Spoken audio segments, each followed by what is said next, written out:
அனைவருக்கும் வணக்கம். நம்ம இன்னைக்கு என்ன பார்க்க போறோம் அப்படின்னா, டிஎன் களஞ்சியத்தில பார்த்தீங்க அப்படின்னா, ஐடியில வந்து ஒரு சில மாற்றங்கள் வந்து கொண்டு வந்திருக்காங்க. இந்த மாற்றத்தில பார்த்தீங்க அப்படின்னா, இந்த ஆண்டு வந்து நம்ம ஐடி வந்து சப்மிட் பண்ணும்போது, நீங்க ஓல்ட் ரெஜிம் வந்து நீங்க ஆல்ரெடி தேர்ந்தெடுத்தீங்க அப்படின்னா, நீங்க நியூ ரெஜிமுக்கு மாறிக்கலாம். சப்போஸ் நீங்க நியூ ரெஜிம் தேர்ந்தெடுத்தீங்க அப்படின்னா, உங்களுக்கு பெனிஃபிட் வந்து ஓல்ட் ரெஜிம்ல இருந்தா, நீங்க ஓல்ட் ரெஜிமுக்கு நீங்க வந்து மாற்றம் செய்து கொள்ளலாம். அதற்கான வழிமுறைகள் வந்து இப்போ வந்து டிஎன் களஞ்சியத்தில வந்து குடுத்துருக்காங்க. இது ஒரு முறை மட்டும் தான் நீங்க வந்து மேற்கொள்ள முடியும். அதனால உங்களுடைய கால்குலேஷன் ஷீட்டில் நீங்கள் போட்டு பார்த்துட்டு உங்களுக்கு எது பெனிஃபிட் அப்படிங்கிறத பார்த்துட்டு நீங்கள் வந்து மாற்றம் செய்து கொள்ளலாம்.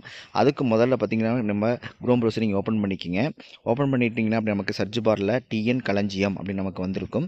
அந்த டிஎன் களஞ்சியம் அப்படிங்கிறத வந்து நீங்கள் டைப் பண்ணிவிட்டு என்ட்ரை கொடுத்துட்டீங்க அப்படின்னா நமக்கு வந்து இன்னொரு பேஜ் வந்து நமக்கு வந்து வந்திருக்கும். அதையும் வந்து நீங்கள் கிளிக் பண்ணிக்கிங்க. கிளிக் பண்ணிங்கன்னா இன்டர்ஃபேஸ் வந்து இப்படி தான் கொடுத்துருப்பாங்க.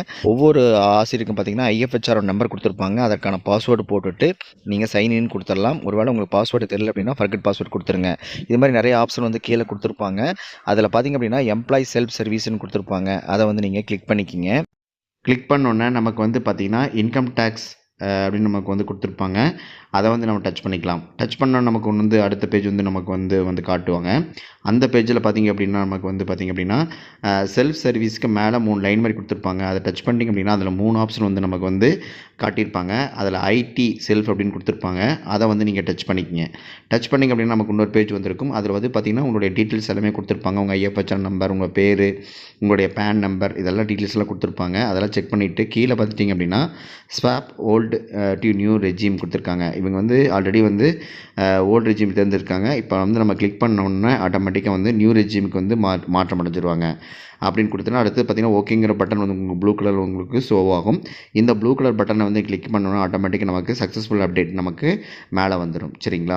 இப்போ நம்ம வந்து இவங்க ஓல்டு ரெஜிம்லேருந்து நியூ ரெஜிமுக்கு மாறிட்டாங்க. நீங்கள் அதே மாதிரி நீங்கள் ஃபஸ்ட்டே வந்து நியூ ரெஜிம் கொடுத்துருந்தீங்க அப்படின்னா நீங்கள் ஓல்டு ரெஜிமுக்கு நீங்கள் மாற்றம் செஞ்சுக்கலாம். எல்லாமே வந்து நீங்கள் கால்குலேஷன் ஷீட்டில் போட்டு பார்த்துட்டு இதில் எதில் உங்களுக்கு அதிகமான பெனிஃபிட் கிடைக்குதோ அதுக்கு தகுந்த மாதிரி நீங்கள் மாற்றம் செய்து கொள்ளலாம். இந்த காணொளி மிகவும் உங்களுக்கு பயனுள்ளதாக இருக்குன்னு நினைக்கிறேன். மறக்காம சேனலை சப்ஸ்கிரைப் பண்ணுங்கள். வீடியோ அனைவருக்கும் ஷேர் பண்ணுங்கள். நன்றி, வணக்கம். தேங்க்யூ.